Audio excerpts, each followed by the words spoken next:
My name's Ian Bennett, as Hannah has said. I'm joined with my colleague Rachel Cookson, and we're both from the Consultancy and Technical Services team at Ordnance Survey, a team of consultants who provide support across our partner and public sector customers.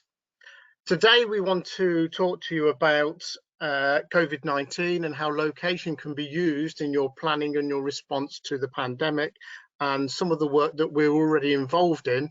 And Rachel will have an example of that.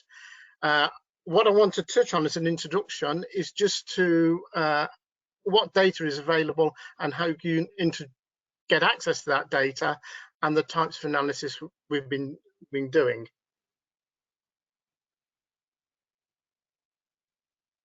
So the aim of the webinar is very much to highlight those resources, and as you can see, I also highlight the fact I can't spell and what are available for Ordnance Survey that will help you. And then we're going to demonstrate how we've created a car parks data set from Ordnance Survey data.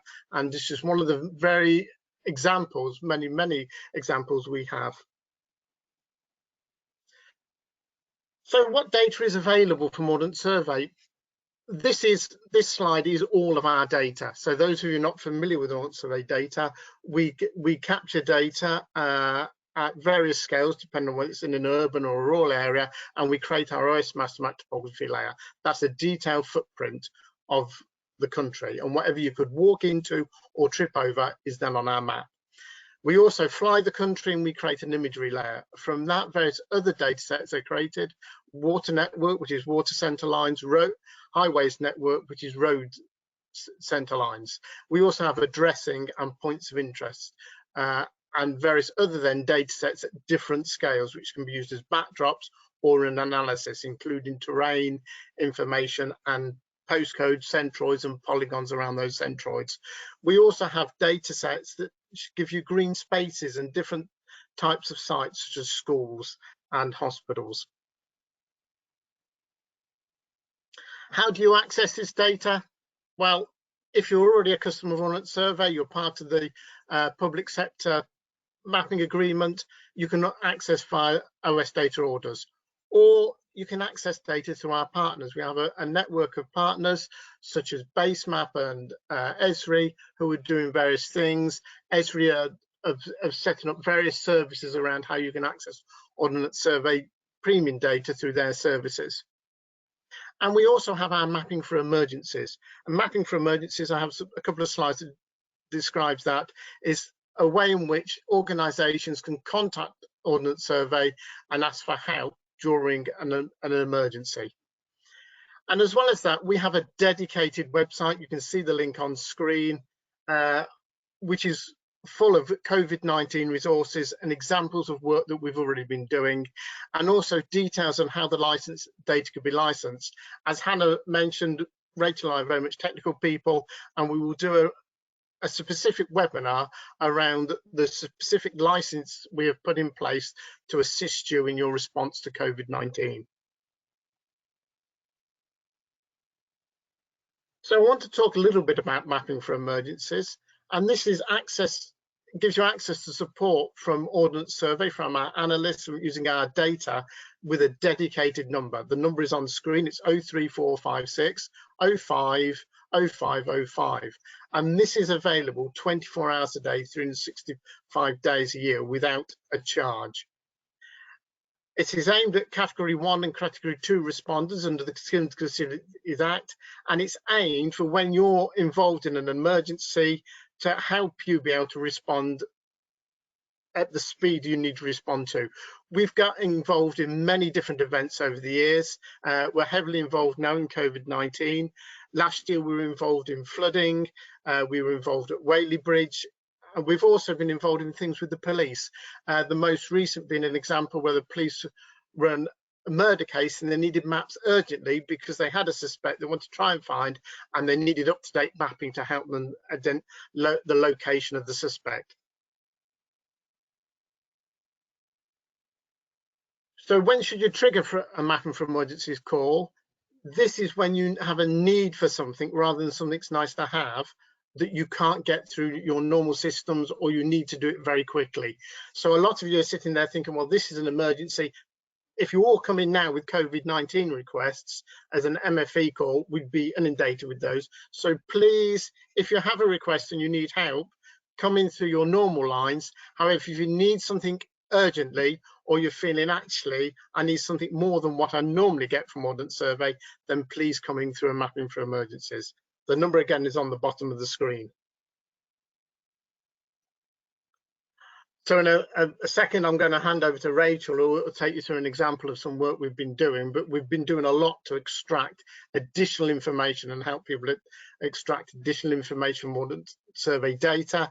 We've also been working with GeoPlace on geocoding data. So we've been looking at things such as the location of care homes and pharmacies and GP practices coming from health data, and then geocoding that so it matches to address base, contains a UPRN, so that then you can use that alongside other data sets. We've also then started to identify supermarket locations, locations of hotels. Rachel is now going to talk about car parking and some of the other bits and pieces that we've been asked to do, information that's in our data that may not be that easy to get to. So now I'd like to hand over to Rachel, who's going to talk about extracting supermarkets and car parks. Ian, as already mentioned, my name is Rachel Cookson. I am a technical relationship consultant with the consultancy and technical services team at OS. And I'm going to explain how we extracted supermarkets with car parks from OS data. Initially, we had two different requests come in. NHS Lothian asked for help identifying possible supermarket locations for mobile blood units and routine blood testing. This was to keep their distance from hospitals as much as possible. Whilst the Association of Greater Manchester Authorities, the Civil Contingencies and Resilience Unit, requested help plotting positions of key sites such as hospitals, food banks, and specifically supermarkets with car parks. So to extract the supermarket data required, there are a few technical steps taken. Initially, we loaded points of interest data into Postgres and created a PostGIS extension. We then created a supermarket table using a PostGIS database script. Now, POI was used as it can help identify places by their use and function, as well as by their postal address or location. So we then filtered the table using the POI classification code for supermarket chains, as we are not interested in corner shops or locals, for example. We're then going to do a count of all supermarkets and find the distinct name of each chain, so Asda and Morrison's, etc. Now, to create a supermarket area, we then did a spatial join to OS Mastermap topography areas. Now, a toy join is also possible here. Then we need to identify duplicates from the supermarket area. So this is where more than one POI point is within a topo area. And then we need to remove these from the table. We can then create an extra table with a subset of the desired attribution. So this could be description, name, classification code. And then finally, we cut the data to our area of interest. Now, as mentioned before, AGMA were only interested in large supermarkets with car parks. Now, the data we have just extracted from POI is just supermarkets, but not the attached car parks. Therefore, we used OS Mastermap imagery to quality check this data. Now, as we can see from this Asda store example here, on the left, you can see the supermarket area and then the outlines of a car park, which are visible using the OS ZoomStack base layer. On the right, you can clearly see the attached car park using imagery. Now, QC is important here as we need to omit supermarkets with nearby street parking or private car parks. We need to omit supermarkets within petrol stations, and we also need to omit any supermarkets in cities or town centres. As you can see in this example here, we have Manchester City Centre, where there are 4 different supermarket chains. Now, as you can see, once again, on the right, using imagery, it is easy to confirm that they do not have any attached car parks, and we can therefore remove them from the data set. And finally, here we have the resulting point data set of supermarkets with attached car parks in Greater Manchester.